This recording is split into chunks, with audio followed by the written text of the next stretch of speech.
Hello everyone, welcome to the Exia IAS academy. तो चलिए देखते हैं कौन से इंपॉर्टेंट न्यूज़ आर्टिकल हैं जो रेलेवेंट रहेंगे एग्जाम पर्सपेक्टिव से। तो इसमें मैं आपको हर आर्टिकल का समरी बताऊंगा, चीज़ों को इन ब्रीफ इन शॉर्ट समझाने की कोशिश करूंगा और इसी के साथ आपका हर पॉइंट से लिंक करवाने की कोशिश करूंगा जिससे प्री और मेंस में क्वेश्चन पूछा जा सकता है। ध्यान रखिएगा, हमारा ये जो एनालिसिस है ये बेस्ड है आपके यूपीएससी और स्टेट पीसीएस का जो सिलेबस है उसके ऊपर बेस करके ये हमने प्रस्तुत किया है। और इसी के साथ आपके जो पास्ट ईयर क्वेश्चन पेपर है वो यूपीएससी का हो या फिर स्टेट पीसीएस का, जो प्री और मेंस के क्वेश्चन पेपर है उसका जो ट्रेंड रहा है उसके बेसिस पे हम चीजें आपके समक्ष प्रस्तुत कर रहे हैं। इसी के साथ मैं ये मान के चल रहा हूं कि जो हमारे एस्पिरेंट्स जो ये इस वीडियो को देख रहे हैं, एनालिसिस को देख रहे हैं, उनका जो फाउंडेशनल लर्निंग है जीएस पेपर 1, 2, 3, 4 इसका जो फाउंडेशनल कोर सब्जेक्ट है वो क्लियर है। लाइक आपका जियोग्राफी हो, हिस्ट्री हो, पॉलिटी हो, इकोनॉमी हो, एथिक्स हो, तभी आपको चीजें क्या है अच्छी तरीके से समझ में आएंगी। ओके। और अगर किसी का फाउंडेशन क्लियर नहीं है तो वो हमारे फाउंडेशनल कोर्स से जुड़ सकता है जिसमें हम चीजें आपको क्या करेंगे इन शॉर्ट ना बताते हुए चीजों को बिगिनिंग से लेके एंडिंग तक, ओके, 0 से लेके 100 तक जो भी चीजें हैं हम पूरी तरीके से आपको समझाएंगे। कंप्रिहेंसिव कवरेज करवाया जाएगा एज पर सिलेबस, और सिलेबस के हिसाब से ही आपको कंप्रिहेंसिव स्टडी मटेरियल दिया जाएगा। जो क्लासेस होंगी एक्सपर्ट एंड एक्सपीरियंस्ड फैकल्टी के द्वारा कराई जाएंगी जिनका प्री मेंस और इंटरव्यू इवेंट सिलेक्शन का भी आपका रिकॉर्ड है। ओके। रेगुलर टेस्ट दिया जाएगा फॉर प्री एंड मेंस और उसी के साथ 1-on-1 मेंटोरिंग भी दी जाएगी जिसके तहत आपका वीकनेस एंड स्ट्रेंथ के ऊपर काम किया जाएगा। इसी के साथ इन हाउस लाइब्रेरी फैसिलिटी भी अवेलेबल है तो आप इससे भी जुड़ सकते हैं। हमारा कॉन्टैक्ट नंबर है 6002417488। किसी चीज को डिटेल में जानना है तो आप इस नंबर पे कांटेक्ट कर सकते हैं। तो चलिए देखते हैं आज का पहला आर्टिकल। तो आज का पहला, और इसमें पहले का जो 3-4 आर्टिकल है इंडियन इकोनॉमी के ऊपर है। सेकंड हम पॉलिटी का टॉपिक देखेंगे, फिर आईआर का टॉपिक देखेंगे, फिर हम आपके एनवायरनमेंट का टॉपिक और साइंस एंड टेक का टॉपिक डिस्कस करेंगे। ओके। तो इंडिया करंट अकाउंट एडवांटेज, तो अभी इसमें करंट अकाउंट और कैपिटल अकाउंट के बारे में चर्चा की गई है। तो ये प्री और मेंस के लिहाज से इंपॉर्टेंट है। तो अभी हमारा देश में जो भी आपका ट्रेड होता है, ओके, उसमें 2 अकाउंट रहती है, एक आपका करंट अकाउंट और एक आपका कैपिटल अकाउंट। ओके। तो अभी करंट अकाउंट जो है ध्यान रखिएगा, उसमें जो हमारा इंपोर्ट एक्सपोर्ट होता है, ओके, जो इंपोर्ट एक्सपोर्ट होता है, जो रेमिटेंसेस हम रिसीव करते हैं, रेमिटेंसेस जो रिसीव करते हैं या फिर पे करते हैं, तो पे तो हम बहुत कम करते हैं, रेमिटेंस ज्यादा हम रिसीव करते हैं। मतलब जो हमारे देश के नागरिक है जो देश विदेशों में काम कर रहे हैं वो जो आपका पैसा कमा के देश में भेजते हैं वो है रेमिटेंस। तो रेमिटेंस इंपोर्ट एक्सपोर्ट में जो खर्चा होता है वो आता है आपका करंट अकाउंट में। और ध्यान रखिएगा हमारा जो देश का करंट अकाउंट है वो हमेशा डेफिसिट पे ही रहता है। तो डेफिसिट में रहने का मतलब क्या है कि हम इंपोर्ट ज्यादा करते हैं और एक्सपोर्ट क्या करते हैं, कम करते हैं। और इसमें भी हम क्या करते हैं, गुड्स का जो एक्सपोर्ट है वो सबसे गुड्स का जो एक्सपोर्ट है वो कम होता है देन सर्विसेज का एक्सपोर्ट, वो आपके नेगेटिव में ही रहता है। बाकी जो सर्विसेज का एक्सपोर्ट है वो ज्यादा रहता है देन इंपोर्ट। तो इसीलिए जो सर्विस का आपका हमारा एक्सपोर्ट इंपोर्ट है वो क्या करती है, हमारा करंट अकाउंट डेफिसिट में जो डेफिसिट होता है उसको कम करती है। तो India current account deficit stood at a manageable 0.6% of GDP. तो कितना आपका डेफिसिट है, 0.6% ऑफ जीडीपी है, जो कि लोअर है देन दी 23-24 फाइनेंशियल ईयर, तब आपका 0.7 था। ओके। तो अभी क्यों हमारा जो करंट अकाउंट डेफिसिट है वो बहुत कम डेफिसिट में है, बिकॉज जो हमारा सर्विसेज एक्सपोर्ट है और जो रेमिटेंस है, क्योंकि हम बहुत ज्यादा रेमिटेंसेस कमाते हैं, हमारी जो पॉपुलेशन गल्फ नेशन में काम कर रही है और यूरोपियन नेशन में वर्क कर रही है, यूएसए जैसे देशों में वर्क कर रही है, तो वो बहुत सारा हमें रेमिटेंसेस भेजती है और जो रेमिटेंस है वो करंट अकाउंट का पार्ट है। ओके। तो अभी आप देख सकते हैं कि जो ग्लोबल इकोनॉमिक स्लोडाउन चल रहा है इसके बाद भी क्या है, इंडिया का जो करंट अकाउंट डेफिसिट है वो काफी कम है या फिर रेजिलियंट है कह सकते हैं। ओके। तो ये लाइकली आपका 1% ऑफ जीडीपी तक जा सकता है, फिर भी क्या है सेफ लिमिट में ही रहेगा। कोई मेजर रिस्क हम फेस नहीं कर रहे हैं। ओके, बाकी ध्यान रखिएगा कि आपके क्यों जो करंट अकाउंट डेफिसिट है वो होता है। तो ये सब चीजें क्या है, प्री में मेंस में पूछी जा सकती है, क्योंकि हम बहुत ज्यादा गोल्ड एंड ऑयल का जो इंपोर्ट है वो करते हैं और उसका प्राइस जो है हाल ही में बहुत ज्यादा फ्लक्चुएट हुआ है और बढ़ा भी है। फिर हमारा जो एक्सपोर्ट है वो काफी कम है। एक्सपोर्ट में हमारा आपका जो वेरीफाइड होना चाहिए वो नहीं है। हम एक दो रीजन के ऊपर ज्यादा डिपेंडेंट रहते हैं। ओके, फिर जो आपका रेमिटेंसेस है ये हमें क्या करता है, शॉक से प्रोटेक्ट करता है, करंट अकाउंट डेफिसिट का शॉक से। फिर अगर कैपिटल अकाउंट क्या है अगर जानना चाहते हैं, तो कैपिटल अकाउंट में क्या होता है, जो कैपिटल हमारा इनफ्लो होता है, ओके, आपके एफपीआई के हिसाब से, फॉरेन पोर्टफोलियो इन्वेस्टमेंट जो होता है, जो आपका शॉर्ट टर्म है और ये काफी वॉलेटाइल है, तो ये आपका क्या होता है, बहुत जल्दी फ्लाइट हो जाता है। थोड़े से भी आपका इनवोलाटिलिटी हुई तो जो भी इन्वेस्टर्स हैं बाहरी देशों से, जो जिन्होंने हमारे शेयर मार्केट में या फिर हमारे बिजनेसेस पे आपके पैसे लगाए हैं, वो क्या करते हैं, अपने पैसे को निकाल के ले जाते हैं। तो इससे भी क्या है, हाल ही में बहुत सारा जो एफपीआई है वो आपका पुल आउट हुआ है। ओके, फ्लाइट हुआ है, इसके वजह से करंट अकाउंट में आप डेफिसिट देख सकते हैं।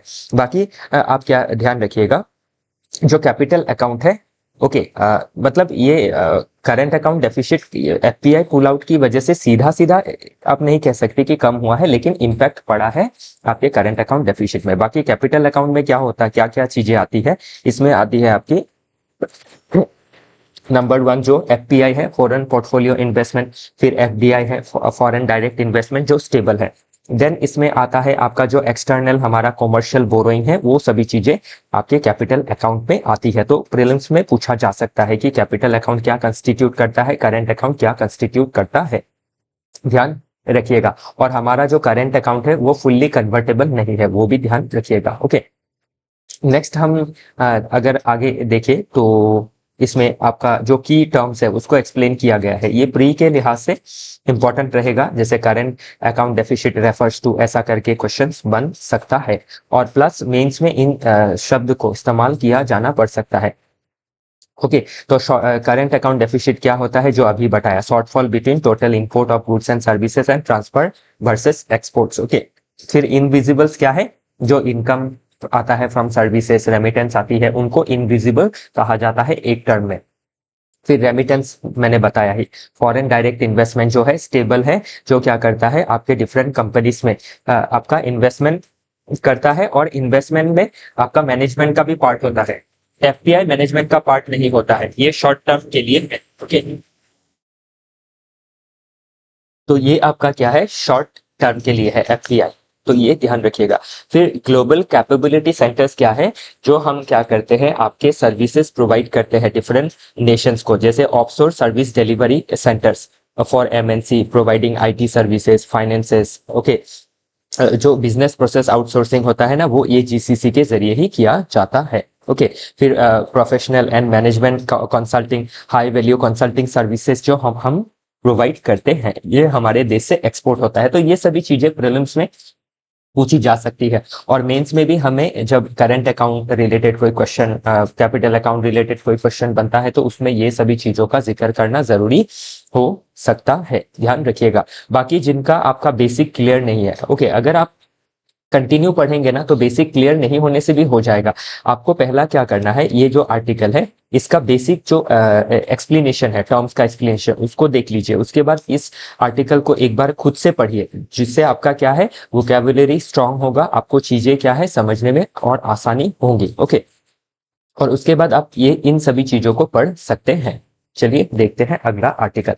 और उससे पहले मैं ये भी बता दूं कि अगर आपको किताब से पढ़ना है बेसिक कॉन्सेप्ट्स, आपको कोई अलग किताब नहीं लेना है, बस एनसीईआरटी 12 है, 11 है, 10 का सोशल साइंस है, इंडियन इकोनॉमी है, मैक्रो इकोनॉमिक्स है, इनको पढ़िए। इनके जो चैप्टर्स है डिफरेंट, इससे आपको current account, balance of payment क्या है, ओके, एक्सचेंज रेट क्या होता है, फॉरेन एक्सचेंज क्या होता है, फॉरेन एक्सचेंज रिजर्व क्या होता है, एफडीआई क्या होती है, इन सभी चीजों के बारे में पता लगेगा। ओके, तो ये बेसिक्स है जो हम क्लास में कवर करवाते हैं।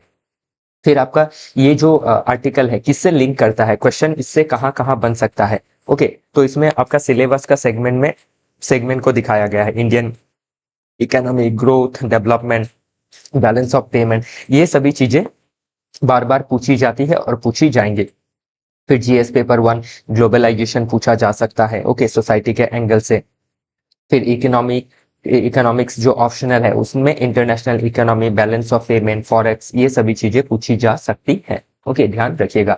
तो अभी हमें वे फॉरवर्ड क्या लेना है करेंट अकाउंट डेफिसिट को दूर करने के लिए? तो हमें डीपन करना है सर्विसेज कॉम्पिटिटिवनेस को, डाइवर्सिफाई करना है अपना एक्सपोर्ट मार्केट को। सिर्फ एक दो मार्केट पे, ये जो मार्केट है इसमें नहीं डिपेंड रहना है।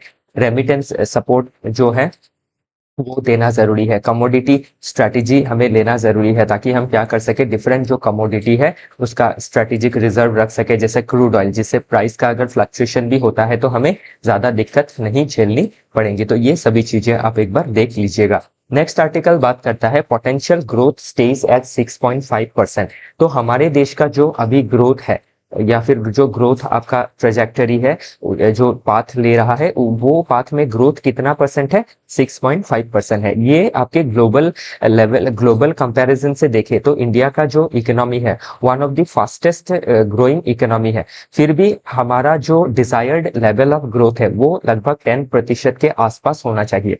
ओके, तो उससे अभी भी हम क्या है, लैग कर रहे हैं। 3.5% ग्रोथ हमें और अचीव करना है। तो इसका क्या डिफरेंट रीजन है कि क्यों हम 6.5% ग्रोथ में अभी भी अटके हुए हैं? इसका क्या और रीजन है, जबकि हमारा पोटेंशियल जो है ग्रोथ का वो 6.5 से ज्यादा है। ओके, तो जो पोटेंशियल है वो उतना क्यों हम ग्रो नहीं कर पा रहे हैं? उसका मेन रीजन आप देख सकते हैं, इंफ्रास्ट्रक्चर में लैगिंग है, बहुत ज्यादा ओवर रेगुलेशन का प्रॉब्लम है। ओके, फिर जो आप इंटरनेशनल सेगमेंट में जो वोलेटिलिटी देख रहे हैं वो भी एक प्रॉब्लम है। स्किल का जो गैप है, ह्यूमन रिसोर्स का जो गैप है वो भी आप देख सकते हैं। बहुत ज्यादा इनफॉर्मलाइजेशन है, अनऑर्गेनाइज सेक्टर में बहुत ज्यादा आपके जो वर्कर है, एम्प्लॉयड है, ये सभी प्रॉब्लम्स हम देख सकते हैं। ओके, तो अभी इसमें ये चीजें आप पढ़िएगा, मैं और कुछ आपको इंपॉर्टेंट चीजें बताता हूँ जो आपको प्रीलिम्स में पूछा जा सकता है। Explanation of key terms. तो पोटेंशियल जीडीपी ग्रोथ रेट क्या होता है? तो sustainable rate of GDP growth over the medium to long term without fuelling inflation. तो आपका जो पोटेंशियल जीडीपी ग्रोथ रेट है वो कैसे हम अचीव कर सकते हैं? जब आपका क्या होगा, हम मीडियम टू लॉन्ग टर्म में हम इन्फ्लेशन को कंट्रोल करते हुए अपना जो एक्चुअल ग्रोथ है उसको अचीव कर पाएंगे। फिर आपका आईसीओआर पूछा जा सकता है, इंक्रीमेंटल कैपिटल आउटपुट रेशियो। तो अभी इनकी इंक्रीमेंटल कैपिटल आउटपुट रेशियो क्या बताता है कि capital required to generate 1 unit of additional output. Okay, तो एक आपका आउटपुट, एक यूनिट ऑफ आउटपुट किसी भी चीज का प्रोडक्ट प्रोड्यूस करने के लिए कितना कैपिटल चाहिए? तो जितना कम कम कैपिटल चाहिए उसका मतलब क्या है, उतना ही इकोनॉमी में इफिशिएंसी ज्यादा है। ओके, एक 10 रुपए से कोई सामान हम प्रोड्यूस करते हैं तो उसको अगर 8 रुपए में हम प्रोड्यूस कर सकते हैं तो वो क्या है, ज्यादा इफिशिएंट रहेगा। कैपिटल आउटपुट रेशियो जो है वो ज्यादा अच्छा होगा। जैसे lower incremental capital output ratio implies higher productivity. तो इस हायर प्रोडक्टिविटी में हमें जाना है कम कैपिटल खर्च करके। अभी हम ज्यादा कैपिटल खर्च करके कम आउटपुट जनरेट करते हैं। तो ये जो टर्म्स है इनको प्रीलिम्स में पूछा जा सकता है। फिर gross fixed capital formation, GFCF क्या होता है? जो आपका investment in fix asset like building machinery जो है उसको ग्रॉस फिक्स कैपिटल फॉर्मेशन कहा गया है, जो हमारे देश में डिजायर्ड लेवल से कम है। फिर नॉमिनल वर्सेस रियल, जीएफसीएफ। तो रियल और नॉमिनल जब टर्म आता है ना किसी भी चीज में, तो उसको इन्फ्लेशन से हमें एडजस्ट करना होता है। जो नॉमिनल अगर देखे तो नॉमिनल इंक्लूड्स इन्फ्लेशन, जबकि रियल क्या करता है, इन्फ्लेशन को ऐड नहीं करता है। तो इन्फ्लेशन को ऐड किए बिना हमारा कितना आपका कैपिटल फॉर्म हुआ है वो देखना ज्यादा जरूरी है, वो सही रहेगा। ओके, फिर आपका नेट सेविंग टू जीडीपी। तो जीडीपी का जितना प्रतिशत है, कितना सेविंग होता है, ध्यान रखिएगा। जितना सेविंग होगा उतना ही क्या होगा, इन्वेस्टमेंट बढ़ेगा। लोग क्या करेंगे, सेविंग्स को इन्वेस्ट करेंगे। तो saving rate in an economy as a share of GDP. तो जितना सेविंग होगा उससे क्या है, इन्वेस्टमेंट उतना बढ़ेगा। फिर compound annual growth rate, mean annual growth rate over a specific period of time longer than 1 year में कितना आपका क्या हुआ है, जो ग्रोथ है कंपाउंड हुआ है। तो कंपाउंड अगर हुआ है इसका मतलब क्या है, जो जीडीपी है वो ग्रो करेगी। ओके, तो ये सभी चीजें हमने समझ ली। अभी हम ध्यान देते हैं कि आपको कौन से बेसिक किताबें पढ़नी होगी एनसीईआरटी का फाउंडेशन को स्ट्रॉन्ग करने के लिए। अगर आप खुद से नहीं पढ़ते हैं और पढ़ने के बाद समझने में दिक्कतें आती है तो आप हमारे क्लासेस को ज्वाइन कर सकते हैं, जहां डिफरेंट टीचर आपको ये सभी सब्जेक्ट्स समझाएंगे। ओके, तो अभी हमें करना क्या है, वे फॉरवर्ड क्या करना है, क्या प्रैक्टिकल हमें अप्रोच लेना है, प्रोग्रेसिव अप्रोच लेना है, कि कैसे हम फॉरवर्ड लुकिंग पर्सपेक्टिव ले सकते हैं। तो पॉलिसी लेवल पे अगर देखें तो जो रिवाइव करना है हमें क्या, प्राइवेट इन्वेस्टमेंट को। तो प्राइवेट इन्वेस्टमेंट रिवाइव करने के लिए हमें और क्या करना होगा, ease of doing business provide करना होगा, इंफ्रास्ट्रक्चर को डेवलपमेंट करना होगा, क्रेडिट का रिवाइवल करना होगा। ओके, तो क्रेडिट का रिवाइवल करना होगा, फिर strengthen domestic savings.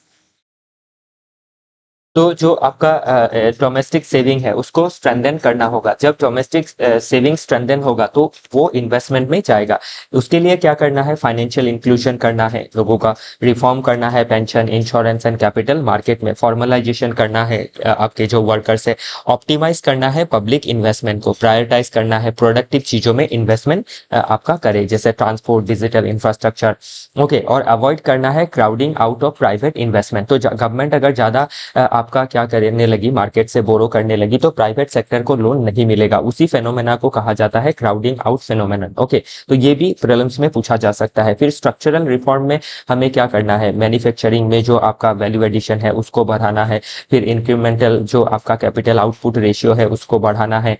Okay, Assam specific suggestion अगर देखें एपीएससी के लिए, बीपीएससी के लिए, तो आप खुद देख लीजिएगा उसको। हमें एग्रो प्रोसेसिंग को बूस्ट करना है, टूरिज्म को बूस्ट करना है, लोकल इंफ्रास्ट्रक्चर को आगे बढ़ाना है, जो स्पेशल इकोनॉमिक जोन है उनको बनाना है। ओके, तो ये सभी चीजें हम देख सकते हैं। ग्लोबल लिंकेज में देखें तो हमें China+1 स्ट्रेटेजी को देखना है, ताकि हम क्या कर सके, एफडीआई अट्रैक्ट कर सके।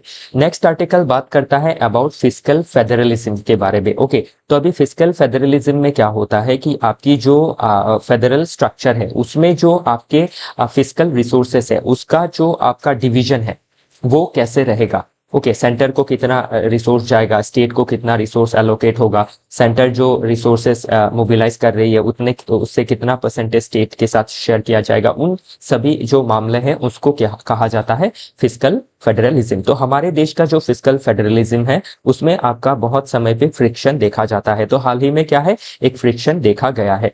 तो अभी ध्यान रखिएगा, फिस्कल फेडरलिज्म को आपका बरकरार रखने के लिए अंडर आर्टिकल कॉन्स्टिट्यूशन का आर्टिकल 280 के तहत फाइनेंस कमीशन का फॉर्मेशन किया जाता है every 5 year by the honourable president of India. तो अभी 16 फाइनेंस कमीशन फॉर्म किया गया, कौन से ईयर के लिए, 2026-31 के लिए, कि कितना आपका जो डिवोल्यूशन होना है टैक्स का सेंटर से, नेट प्रोसीड्स ऑफ टैक्स से, वो डिसाइड करेगी बाय दिस 16 फाइनेंस कमीशन। तो अब तक क्या किया गया है, 14 फाइनेंस कमीशन में 42% आपका डिविजिबल पूल ऑफ टैक्सेस को शेयर किया गया है with state by the center, okay, under the recommendation of 14 finance commission। 15 finance commission ने इसको 41% किया, 1% जम्मू एंड कश्मीर रीजन के लिए रखा।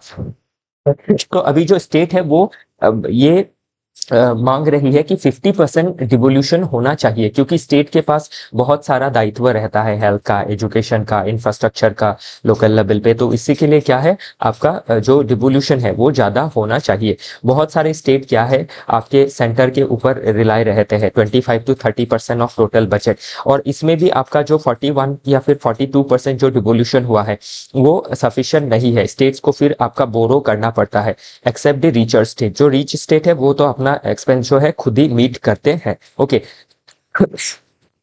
तो अभी ध्यान रखिएगा ये सभी चीजें आपको प्रीलिम्स में, जैसे इस बार स्टेट पीसीएस एपीएससी में ये क्वेश्चन पूछा गया कि 16 फाइनेंस कमीशन का जो आपका जो सजेशन रिकमेंडेशन रहेगा कब से कब तक रहेगा, 26 अप्रैल से 2026 का अप्रैल से 31 आपका मार्च 2031 तक। ओके, तो ये सभी चीजें मेंस में भी पूछी जा सकती है कि किस तरीके से आपका क्या है एक जो फ्रिक्शन है वो देखा गया है।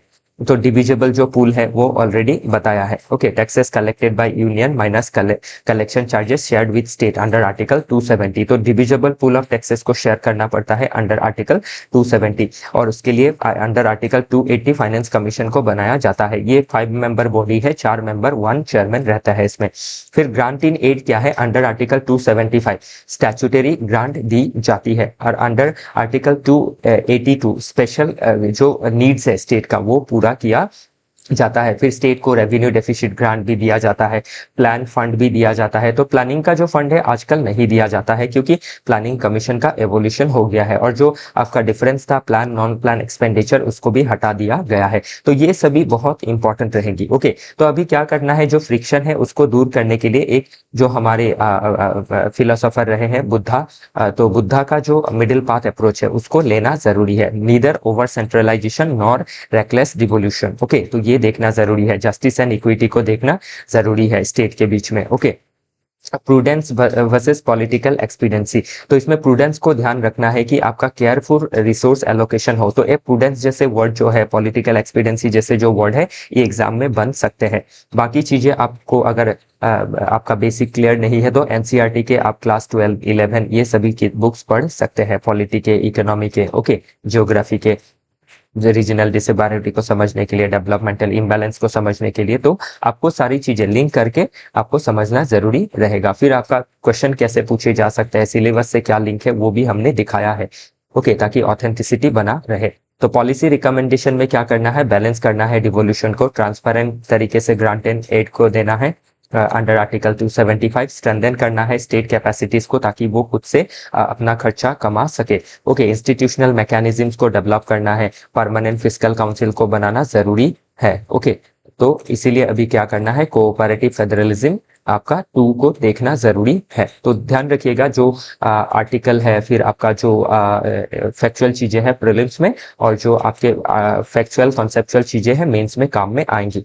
नेक्स्ट आर्टिकल अगेन इकोनॉमी के ऊपर है कि हम कोऑपरेटिव्स के जरिए क्या कर सकते हैं, एमएसएमई का पोटेंशियल को बूस्ट कर सकते हैं। तो अभी एमएसएमई क्या है, micro small and medium enterprises है, जो देश को क्या करती है, लगभग 20 to 30% आपका लगभग 30% से भी ज्यादा एम्प्लॉयमेंट जनरेशन में मदद करती है। प्लस आपका जो टोटल मैन्युफैक्चरिंग प्रोडक्ट है उसका 45% के लगभग एमएसएमई के द्वारा प्रोड्यूस किया जाता है और इनका जो एक्सपोर्ट पोटेंशियल है वो भी काफी ज्यादा है। तो एमएसएमई को डेवलप करने के लिए माइक्रो एंटरप्राइज को, स्मॉल को, मीडियम को हम कोऑपरेटिव्स का मदद ले सकते हैं, कोऑपरेटिव्स को जोड़ सकते हैं एमएसएमई से। जब कोऑपरेटिव्स डेवलप होंगी तो एक समय में जाके वो डेवलप होते होते क्या होंगी, आपकी एमएसएमई में तब्दील हो जाएंगी या फिर एमएसएमई को भी कोऑपरेटिव्स क्या कर सकती है, बूस्ट कर सकती है। फॉर एग्जाम्पल जैसे मिल्क कोऑपरेटिव है जिसके जरिए क्या हुआ, आपका एकदम माइक्रो लेवल पे अमूल फॉर्म हुआ था, फिर वो स्मॉल लेवल पे गया, मीडियम लेवल पे गया, अभी क्या है एक लार्ज लेवल पे काम कर रहा है। इसके साथ आप इफको जो कोऑपरेटिव है उसका भी नाम ले सकते हैं।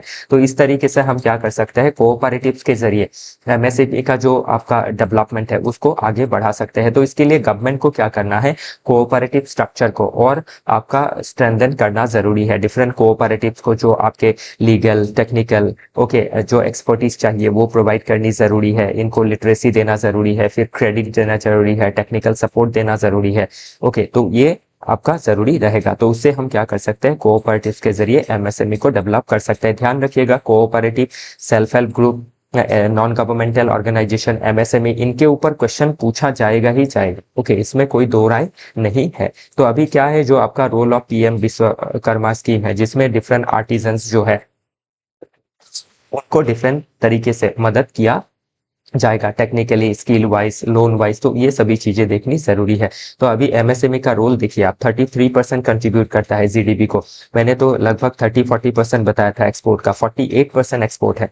ओके, सिग्निफिकेंट एम्प्लॉयमेंट जनरेशन करता है। ओके, लेकिन हार्डल्स क्या फेस कर रहा है, फाइनेंशियल, टेक्नोलॉजिकल मार्केट, तो ये प्रोवाइड करना जरूरी रहेगा। बाकी जो की टर्म्स है उनको एक्सप्लेन किया गया है, उसको एक बार आप इसमें देख लीजिएगा। ओके, चलिए देखते हैं अगला टॉपिक। और बाकी आपको क्या करना है, बेसिक क्लियर करने के लिए आपको इन बुक्स को पढ़ना जरूरी है। क्लास 11-12 ये काफी इंपॉर्टेंट किताबें हैं और सिलेबस का इन पार्ट से लिंक होता है। जीएस पेपर 1, 2, 3, 4, हमें लगता है कि कोई एक टॉपिक से इकोनॉमिक के लिए इंपॉर्टेंट है, नहीं है। अभी इकोनॉमिक डेवलपमेंट होने से सोसाइटी में भी इम्पैक्ट रहेगा।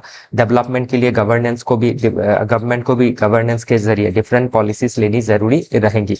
ओके, GS3 से इंक्लूसिव ग्रोथ को आप लिंक कर सकते हैं। GS4 से आप क्या कर सकते हैं, कोऑपरेटिव वैल्यू, सोशल एंटरप्रेन्योरशिप के बारे में जिक्र कर सकते हैं। और ऑप्शनल में भी सोशियोलॉजी, PSIR, एंथ्रोपोलॉजी के पर्सपेक्टिव से ये पूछा जा सकता है, जो UPSC में आपका रहता है, जो पेपर रहता है, 2 पेपर ऑप्शनल का।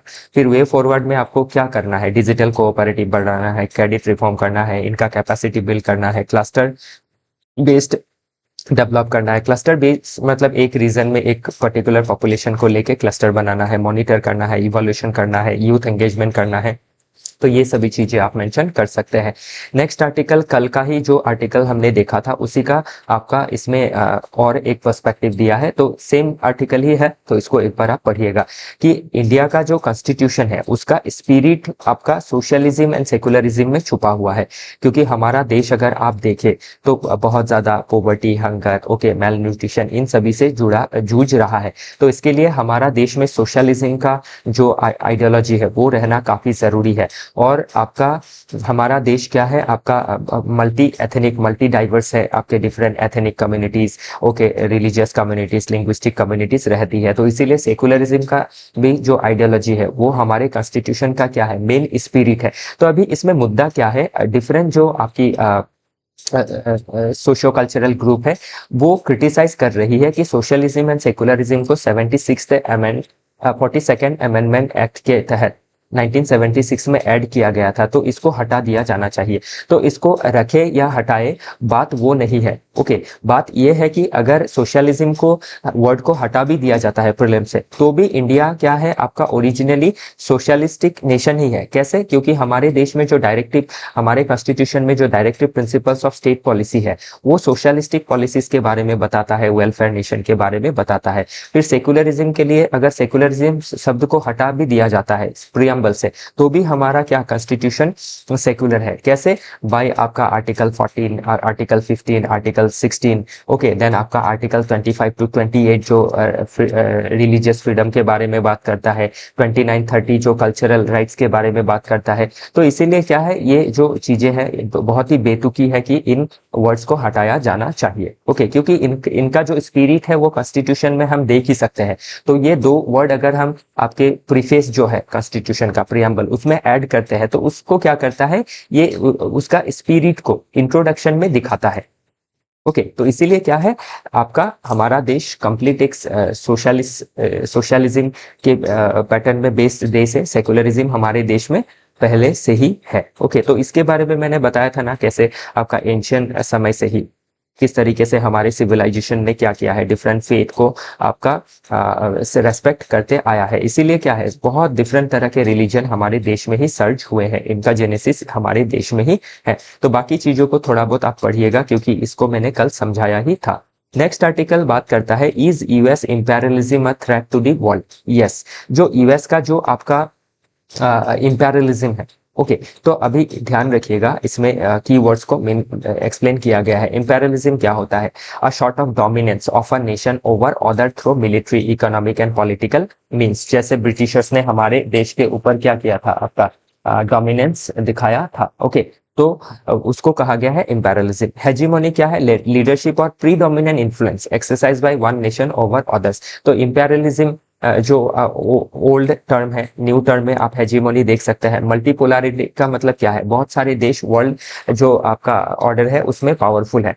न्यू लिबरलिज्म क्या है कि किस तरीके से फ्री मार्केट के जरिए, प्राइवेटाइजेशन के जरिए आपका क्या किया जा रहा है, डिफरेंट नेशंस को आपका एक्सप्लॉइट किया जा रहा है। ओके, नेक्स्ट आपका ग्लोबल साउथ में देखें, जो आपकी अंडर डेवलप और डेवलपिंग नेशन है, ब्रिक्स का तो आपको पता ही है। तो अभी क्या यूएस का राइज है, क्या वो आपका इंपेरियलिज्म को दर्शा रहा है? क्या ये थ्रेट है टू दी वर्ल्ड? तो ये आप एक वर्ड में कह सकते हैं यस। क्योंकि आप देख सकते हैं 1991 में जो फर्स्ट गल्फ वार हुआ, जिसमें आपका क्या हुआ, इराक के ऊपर अटैक किया गया। फिर 2003 में ऑपरेशन इराकी फ्रीडम के तहत इराक के ऊपर बेसलेस आपका एलिगेशंस लगा के कि मास वेपन ऑफ मास डिस्ट्रक्शन बना रहा है, तो इराक के ऊपर भी इन्होंने आपका अनजस्टिफाइड तरीके से अटैक किया।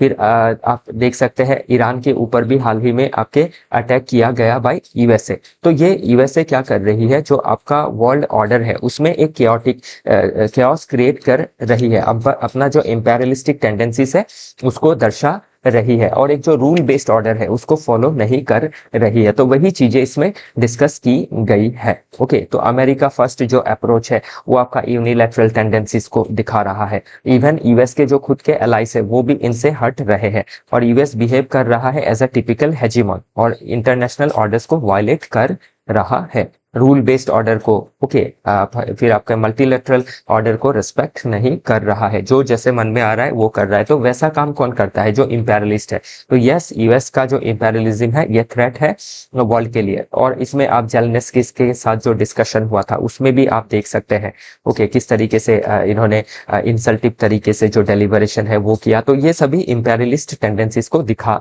रही है।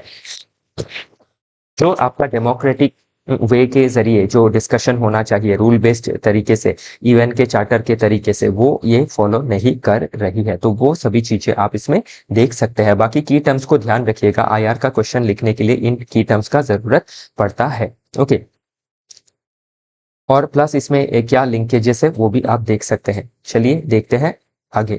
तो अभी वे फॉरवर्ड में क्या करना है, इंडिया क्या कर सकती है, आपका कैलिब्रेटेड फॉरेन पॉलिसी ले सकती है ताकि ऑटोनॉमी को मेंटेन किया जा सके। ओके, डेमोक्रेटिक जो क्रेडेंशियल है, जो आपका डेमोक्रेटिक वैल्यूज है उनको आपका प्रोटेक्ट किया जा सके। फिर आपका वर्ल्ड में जो अल्टरनेटिव्स है, ब्रिक्स है, एससीओ है, उनको हम उनके जरिए हम क्या कर सकते हैं, इंपेरियलिज्म को अवॉइड कर सकते हैं, फोकस कर सकते हैं डिफरेंट अलायंस में। फिर ग्लोबल साउथ भी क्या कर सकती है, असर्टिव बन सकती है। ग्लोबल स्टेबिलिटी के लिए डिफरेंट जो इंस्टीट्यूशन है, यूएन, आईएमएफ, डब्ल्यूटीओ, इनको रूल बेस्ड ऑर्डर को फॉलो करवाना जरूरी है। जो एकेडमिक एंड सिविल सोसाइटी है, जो पॉपुलेशन है, उनको भी ओपिनियन फॉर्म करना जरूरी है, क्रिटिसाइज करना जरूरी है। ओके, नेक्स्ट आर्टिकल बात करता है out with the new world order.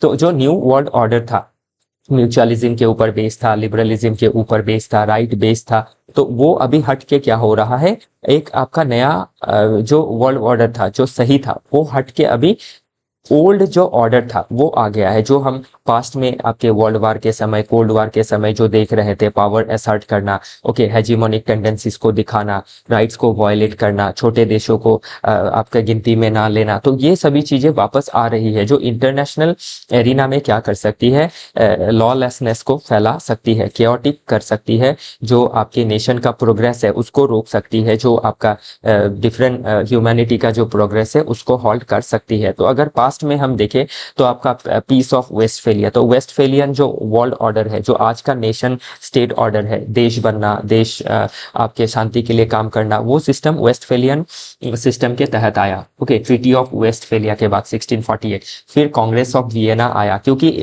आपके 1815 में नेपोलियन का जो सर्ज था उसने पावर जो बैलेंस था उसको हटा दिया था। तो नेपोलियन को आपका हटाने के बाद क्या किया गया, आपका स्टेबिलिटी लाया गया। फिर वर्ल्ड वार में आप देख सकते हैं रीजन डी टैट पे ज्यादा ध्यान दिया गया, मतलब नेशनल नेशन का जो इंटरेस्ट है, बाकी वर्ल्ड भाड़ में जाए, जो रूल ऑफ लॉ है वो भाड़ में जाए, ऐसा कुछ एक सिस्टम आ गया था उस समय पे। फिर कोल्ड वार में भी आप देख सकते हैं कि एक नेशन दूसरे नेशन को म्यूचुअली अश्योर्ड डिस्ट्रक्शन कर सकती थी, कि एक ने अटैक किया तो दूसरा भी दूसरे को खत्म कर देगा।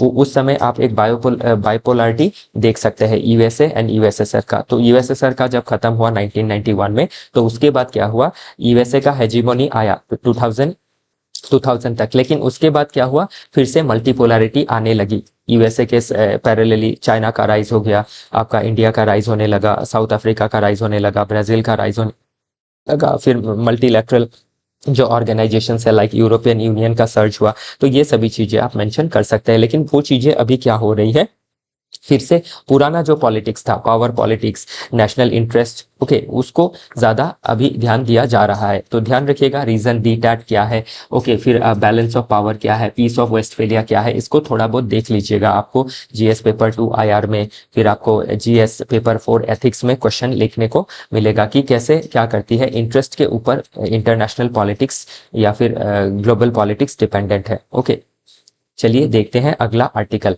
Quad countries China in Indo Pacific groups evolution in rule based order.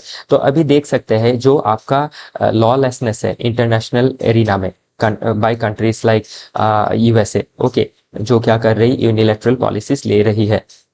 तो अभी जो आपका लॉलेसनेस है, जो यूनिलैटरल ऑर्डर चालू करना चाह रही है, तो उसको कौन कंटेन कर सकता है? जो डिफरेंट आपके ग्रुप है, जिसका आपका सर्ज ही हुआ है to ensure rule based order. तो अभी अगर हम क्वाड को देखें, जो 2017 में इसका क्या हुआ, फॉर्मलाइजेशन हुआ, तो इसका मेन ऑब्जेक्टिव ही क्या है? Defence cooperation, maritime security, technology and cyber security, supply chain resilience, counter terrorism, pandemic preparedness. Okay, तो इसके जरिए क्या करना चाह रही है? ग्लोबल लेवल का जो आपका प्रॉब्लम्स है उसको दूर करना चाह रही है। स्पेशली ग्लोबल लेवल में नहीं कह के हम सही ये रहेगा कि इंडो पैसिफिक रीजन में। तो अभी इंडो पैसिफिक रीजन में रूल बेस्ड ऑर्डर को फॉलो करना, मैरीटाइम सिक्योरिटी को लाना, सप्लाई चेन रेजिलियंस को मेंटेन करना, वैक्सीन डिप्लोमेसी करना, तो इस तरीके से क्या है, ग्लोबल लेवल पे डिफरेंट रीजनल और इंटरनेशनल ऑर्गेनाइजेशंस को काम करना जरूरी है। तो इसमें क्वाड का जो रोल है उसको डिस्कस किया गया है और बहुत दूर तक क्रिटिसाइज भी किया गया है। तो इन सभी चीज को आप देख सकते हैं। ओके, तो इसीलिए क्या करना है, इंस्टीट्यूशनलाइजेशन करना है, चीजों को एक्सपैंड करना है, स्ट्रेटेजिक कोऑपरेशन को प्रमोट करना है, इंक्लूसिविटी को, ओके, एनहांस करना है, जॉइंट कैपेसिटी बिल्डिंग को, ओके, क्राइसिस के समय रेस्पॉन्स करना है कोऑपरेटिवली, सिर्फ नेशन का जो इंटरेस्ट है उसको ध्यान नहीं रखते हुए पूरा रीजन का जो इंटरेस्ट है उसको ध्यान रखना है। नेक्स्ट 2 आर्टिकल में अभी डिस्कस करूंगा, ये 2 आर्टिकल इंपॉर्टेंट रहेंगी from science and technology perspective. तो इसमें पर्सनालिटी राइट के बारे में बात किया गया है कि पर्सनालिटी राइट्स का क्या जूरिस्पोंडेंस है। ओके, तो हाल ही में क्या हुआ, आपका दिल्ली हाई कोर्ट में इन सदगुरु जगदीश वासुदेवा जो केस था उसमें डिस्कशन हुआ कि आपका जो पर्सनालिटी राइट है डिजिटल एरा में उसको प्रोटेक्ट करना जरूरी है। तो पर्सनालिटी का राइट अभी डिजिटल एरा में आप देख सकते हैं किस तरीके से एआई टूल का इस्तेमाल करके डिफरेंट जो पर्सनालिटी है उनको कमर्शियल पर्पस के लिए यूज किया जाता है विदाउट देयर कंसेंट, लाइक उनका नेम यूज करके, उनका वॉइस यूज करके, उनका अपेयरेंस यूज करके, उनका सिग्नेचर यूज करके। तो ये काफी चिंता का विषय है कि किस तरीके से टेक्नोलॉजी जो है वो आपका क्या कर रही है, डिसएडवांटेजेस रोल प्ले कर रही है, लाइक एआई टूल का इस्तेमाल करके डीप फेक वीडियोस बनाना, वॉइस का सिंथेसाइज करना। आप बहुत सारे यूट्यूब वीडियो देखते हैं ना, तो उसमें आप ध्यान दीजिएगा बहुत सारी आपकी कॉपीड चीजें होती है, डीप फेक का इस्तेमाल किया जाता है। तो इससे क्या होता है, जो पर्सन का पर्सनालिटी राइट है वो वायलेट होता है। तो उसको हमें क्या करना है, प्रोटेक्शन देना जरूरी है under copyright act, trademark act, IT act. Okay, तो वही चीजें इसमें मेंशन की गई है। बाकी पर्सनालिटी राइट क्या है, डीप फेक क्या है, ये सभी चीजें एक बार आप एक्सप्लेनेशन देख लीजिएगा। ओके, नेक्स्ट वे फॉरवर्ड अगर देखें तो लीगल रिफॉर्म लाना जरूरी है, डीप फेक, वॉइस सिंथेसिस को कंट्रोल करना जरूरी है, कंसेंट बेस्ड डाटा यूज होना चाहिए, कंसेंट लेके अगर कोई कर भी रहा है, एआई ट्रांसपेरेंसी ऑब्लिगेशन लाना चाहिए, जुडिशरी का रोल क्या है, जो राइट है उसको प्रोटेक्ट करे। तो ये राइट बेस्ड रेजिम में क्वेश्चन पूछा जा सकता है। इंटरनेशनल अगर ग्लोबल बेस्ट प्रैक्टिसेस देखें तो फ्रांस का जो सिविल कोड है, ईयू डिजिटल सर्विसेज एक्ट है, इन सभी चीज का हम जिक्र कर सकते हैं। नेक्स्ट आर्टिकल बात कर रहा है the underbelly of social media. तो सोशल मीडिया का क्या आपका क्या है, निगेटिविटीज है। ओके, हम अभी सोशल मीडिया को सीधा देखें तो हमें उससे बहुत सारी सहूलियत दिखाई पड़ती है, लेकिन अंडरबेली अगर देखें, ओके, बिहाइंड इसका बहुत नेगेटिव इम्पैक्ट है। तो अभी आप देख सकते हैं सोशल मीडिया को एक साइकोलॉजिकल वेपन की तरह इस्तेमाल किया जा सकता है, जो क्या करता है, आपका ट्रिगर कर देता है इमोशंस को, लाइक एंगर, फियर, एनवी, मतलब जेलसी को। तो जैसे आपका हेट कंटेंट बनाना, ओके, कम्युनल हेट्रेड फैलाना, एथनिक हेट्रेड फैलाना, इन सभी चीजों के बारे में आप मेंशन कर सकते हैं। ऑनलाइन अभी क्या है, चीजें बहुत एनोनिमस रहती है, तो इसीलिए ये क्या होती है और जल्दी एम्पलीफाई भी होती है, जिसने एम्पलीफाई किया है उसके बारे में पता भी नहीं चलता है। फिर rise of toxic behaviour, mental health issues देखे गए हैं like anxiety, depression, sleep disruptions. Okay, तो इसको हम एक्सेसिव स्क्रीन टाइम से लिंक कर सकते हैं। फिर फियर ऑफ मिसिंग आउट का जो डर है, फोमो है कि सब ऐसे कर रहे हैं, मैं नहीं कर पा रहा हूँ, मैं पीछे रह जाऊंगा क्या। ओके, फिर आप ऑनलाइन हेट, ट्रोलिंग, हारासमेंट ये सभी देख सकते हैं। Spread of miss information and erosion of trust, ये तो बहुत ज़्यादा आज के समय पे देखा जाता है। तो इतना ज़्यादा मिस इन्फॉर्मेशन फैला दिया गया था जिससे वैक्सीन हेजिटेंसी बढ़ी थी। ओके, तो ये सभी चीज़ें आप देख सकते हैं। तो ये क्या कर सकता है, गवर्नेंस में, देश के इकोनॉमी में प्रॉब्लम्स को मल्टीप्लाई कर सकता है। ओके, तो बहुत ज़रूरी है कि इसको प्रोटेक्शन, इसके सोशल मीडिया का जो आपका प्रोटेक्शन है उसको एंश्योर किया जाए। ओके, वे फॉरवर्ड में आपका क्या है, इंस्टीट्यूशनल इंटरवेंशन लगाना ज़रूरी है बाय गवर्नमेंट, बाय जो कमर्शियल बॉडीज़ है। ओके, फिर सोसाइटी में एजुकेशन देना बहुत ज़्यादा ज़रूरी है। ग्लोबल एंड लीगल कोऑपरेशन आना ज़रूरी है। टेक्नोलॉजिकल सोल्यूशन देना बहुत ज़्यादा ज़रूरी है ताकि हम क्या कर सके, साइबर सिक्योरिटी, साइबर फ्रॉड इनको टैकल कर सके। सिटीजन को एम्पावर करना बहुत ज़रूरी है। नेक्स्ट आर्टिकल बात कर रहा है अबाउट माइक्रो प्लास्टिक पोल्यूशन की, पोल्यूशन का जो प्लास्टिक पोल्यूशन है वो कैसे हमारे एंडोक्राइन डिसरप्टर की तरह काम कर रही है। तो अभी एंडोक्राइन डिसरप्शन होता क्या है, तो पहले हम समझते हैं कि एंडोक्राइन होता क्या है। Endocrine refers to the body system of glands that secretes hormone. तो हमारा बॉडी का जो हार्मोन सिक्रीट करता है उसी को एंडोक्राइन कहा गया है। जो क्या करता है, directly into the blood stream, जो ब्लड स्ट्रीम में जो हार्मोन जाती है वो हमारे डिफरेंट बॉडीली फंक्शंस को रेगुलेट करती है, लाइक बॉडी का ग्रोथ हो, मेटाबॉलिज्म हो, रिप्रोडक्शन हो। लेकिन माइक्रोप्लास्टिक के पोल्यूशन की वजह से क्या हो रहा है, आपके ह्यूमन हेल्थ में या फिर एनिमल हेल्थ के ग्रोथ में, मेटाबॉलिज्म में एंड रिप्रोडक्शन में बहुत ज़्यादा नेगेटिव इम्पैक्ट पड़ता दिखाई दे रहा है। और इंडिया अभी वर्ल्ड में क्या है, टॉप में है प्लास्टिक पोल्यूशन में। आप देख सकते हैं क्या हालत बनी हुई है इसमें। ओके, तो ये एक न्यू पब्लिक हेल्थ थ्रेट है। तो अभी जब ये थ्रेट है तो अभी ये क्वेश्चन बन सकता है, ये बहुत ही बड़ा इशू है। जो इशू है वो एग्जाम में क्वेश्चन बनेगा। ओके, तो अभी ध्यान रखिएगा, प्लास्टिक हम रोजमर्रा की जिंदगी में हर चीज में प्लास्टिक है।